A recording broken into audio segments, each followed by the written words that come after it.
Hey, Nisha, you got that Mojo? I don't know. Have you got that mojo? We're a bunch of dorks who play board games, so let's say we've got the card game Mojo? Sure. And you out there can have the card game mojo too. This is a snap review for Mojo, a fast-moving card game for 3 to 8 players that takes about 30 minutes. Mojo was designed by Antoni Guillen, and it's published in North America by 25th Century Games. Let's start with the art in Mojo. This is another numbers on cards game, so the graphic design choices are interesting.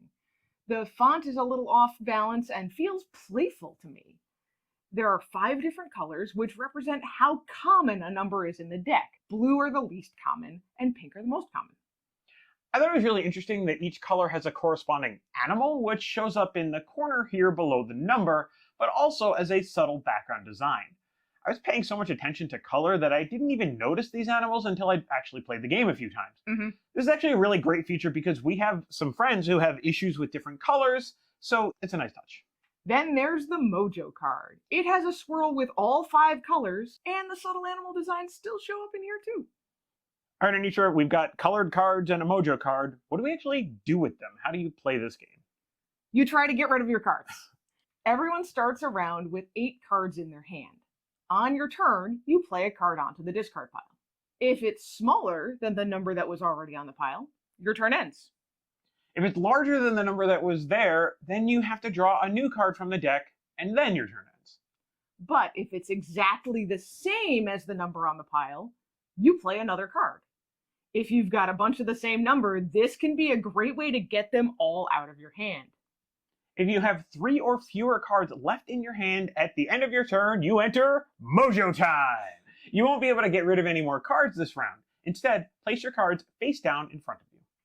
Everyone else keeps playing cards as usual. When it comes to your turn, flip one of your cards face up. More players may enter Mojo time as they reach 3 or fewer cards as well. When someone flips their last card face up, the round ends. That player takes the Mojo card. It's time to score. You score all of your cards, whether they were on the table in front of you or if you still had them in your hand. But don't worry. For each color you have, keep only the highest number card in that color. Those are the numbers you add together to get your score. If you have the Mojo card and your score is the lowest at the table this round, your score becomes 0, as shown here on the Mojo card. But if you have the Mojo card and someone else has the lowest score, you must add 10 points to your total for the round. Flip the Mojo card over to the other side. Record everyone's round score, discard all the cards, and deal out new hands from the deck without reshuffling. The Mojo player goes first, and the Mojo card determines the direction of play.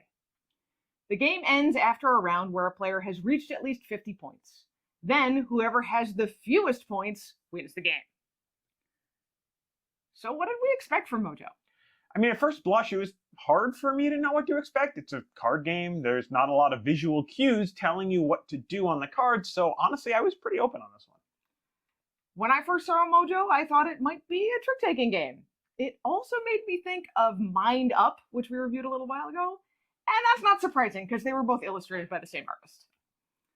I learned it on Board Game Arena, and then I taught it to the family. Oh, did you? That was the first surprise. I absolutely stunk at teaching this game, at least the first time.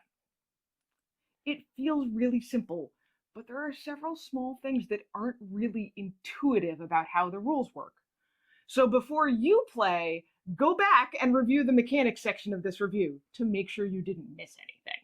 Or if you're like us and you assign one of your children to figure the game out and teach it, you're going to want to double check. That's kind of the warning I mentioned in my expectations, though. There's no scaffolding to give you direction on how the game works, or really that much in the way of graphic design to direct you in how to use the cards. And that's okay. After all, playing cards have been around for hundreds of years, and they don't have any of that stuff either. So it's not necessarily a negative, just something to be aware of. So, Anitra, do we recommend Mojo? We definitely recommend it as a fun family game that's a little bit more strategic than some of the other numbers on cards games. I'd even go farther and say that if you're a hobby gamer and the best you can do is get Uno to the table with some of your family, you should seriously consider Mojo. It's got great Uno vibes, but it has a little bit more decision space when you're playing. It's inexpensive, so it's worth taking a chance on, And once you play, you'll be thankful that you never have to draw 4 again. We're giving Mojo 4 colors out of 5. And that's Mojo in a snap.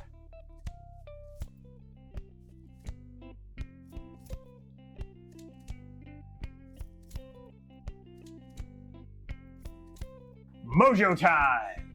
We need some effects for this.